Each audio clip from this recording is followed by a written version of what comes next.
जातीय आन्दलनजों जन्म जानाय जायफोर पलिटिकल पार्टी बयखौबो जों आपिल खालामगोन जे सोमावसारनायाव बयबो बाहागो लानांगौ।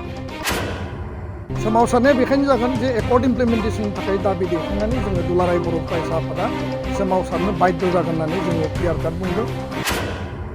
बिनि थाखाय बयबो भारत सरकारखौ आपिल खालामनांगौ गहोनायनि थाखाय आरो गुवाहाटी सेन्ट्रेल जेलाव थानाय हाई कर्टआव थानाय केस आरो NIA कर्टआव थानाय केस बिथांमोनखौबो बख'नायनि थाखाय दानि आथिखालाव थानाय रुलिंआव थानाय नोङो UPPLआनो जा BJPआनो जा आरो BPF माने अपोजिशनाव थानाय जि दलानो जाया माने पलिटिकेल कुचकावाजखौ जि टेम्प'आव खालामदों एखे टेम्प'आव जुदि जातिनि नेताफोरखौ दिहुनना लाबोनायनि थाखाय आवाज होयोब्ला डेफिनेटलि जों साक्सेस जागोन आरो बेनो पिस आरो इउनिटिनि मोनसे एग्जाम्पल होननानै आं सानो आरो इउनिटिनि सार्थआव बयबो नेगेटिभ डिस्ट्राक्टिभ आरो प्रपागान्डा आरो अकल क्षमतानि थाखाय सिन्था खालामनाय खोथाफोरखौ गारनानै जातीय सार्थआव काउन्सिलखौ एकर्डखौ मानो खालामखो आरो दिनै एकर्डनि उनाव जों मा मावलांबावनांगौ बेखौ रियेलाइज खालामनानै आल्टिमेट थांखिनि थाखाय गेरेमसा माहारि दानाय आरो आलादा रायजो आरो मास्टार रेसनि जि खोथा बे खोथाफोरखौ बयबो गोसोखांलायनांगौ होननानै आङो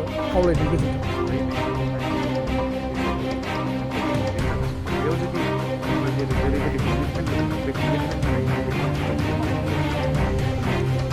दुलाराय बर' फरायसा आफादनि थांखिया स्ट्रेट फरवार्ड बेयाव खुनु माने लाखोमानाय लिरना गैया।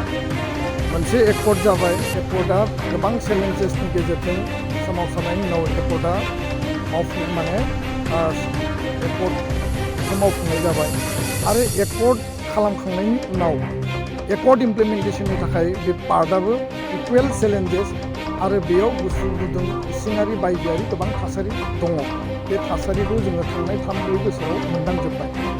2024नि 27 जानुवारियाव एकर्डआ 4 बोसोर जागोन।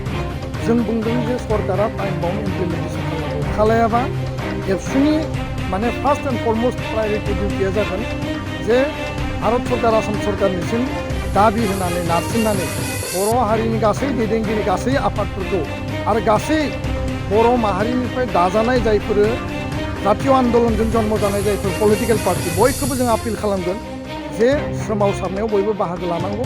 सोमावसारनाया बेखायनो जागोन जे एकर्ड इमप्लिमेन्टेसननि थाखाय दाबि दैखांनानै जोङो दुलाराय बर' फरायसा आफादा सोमावसारनो बाध्य जागोन होननानै जोङो क्लियार काट बुंदों। भारत सरकारनि आल'सनानि मजियाव बुंदों, गिबि मन्थ्रि बिथांनि आल'सनायावबो बुंदों जे एकर्डआ टाइम बाउन्ड इमप्लिमेन्टेसन जानांगौ।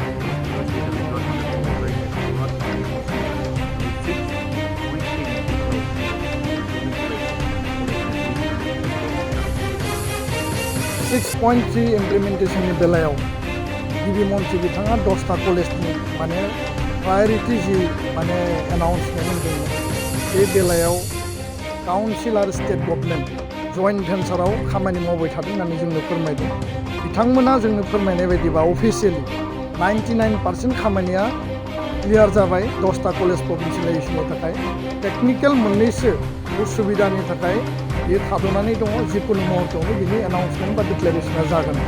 नाथाय जोंनि हास्थायनाया जाबाय मानो 10टा कलेज 26टा कलेज दङ, एनादार हायार सेकेन्डारि आरो हाई स्कुल दङ, लोगोसेनो LP आरो ME स्कुल दङ। बे गासैखौबो प्रभिन्सियेलाइज खालामनानै वान्स फर अल जोंनि बर' मिडियाम आरो बर' हारिया लुबैनाय बायदि इडुकेसन सेक्टराव आरो बिजोंखौ फोथांना लाखिनायनि थाखाय जायफोरा फोरोंबाय थादों बिथांमोननि माने जिउआव मोनसे गोदान थासारि लाबोनो थाखाय सरकारा गावनि डिउटि आरो रेसपन्सिबिलिटिखौ मावफुंनांगौ। जों बेखौनो दाबि दैखांबाय आरो खावलायबाय। सना रुफा आरो हिरानि जुवेलारि गाननो मोजां मोनग्रा सुबुंफोरनि थाखाय गोजोनथाव खौरां। दासान्दि फुजा बोथोरखाय खम बेसेनाव फानगासिनो MSCB जुवेलार्सआव सना रुफा आरो हिरानि समायना रमायना जोंख्लाबनाय जुवेलारिस। MSCB जुवेलार्सआव मोननो हागोन राजकोट जुवेलारि, कास्टिं जुवेलारि, कलकाता जुवेलारि, मेसिनजों बानायनाय जुवेलारि आरो आखाइजों बानायनाय जुवेलारि। लोगोसेनो हाबा हुखायाव गाननो थाखाय सना आरो हिरानि समायना जुवेलारिसफोरखौबो मोननो हागोन। MSCB जुवेलार्सआनो दं क'क्राझार सहरजों नांजाबनाय क'क्राझार रेल गेटनि साखाथि वार्ड नं 5 बिबेकानन्द पथआव। MSCB जुवेलार्सजों थोंजोङै जगाजग खालामनोबो हागोन 9954273079 जानबुं अनजिमायाव।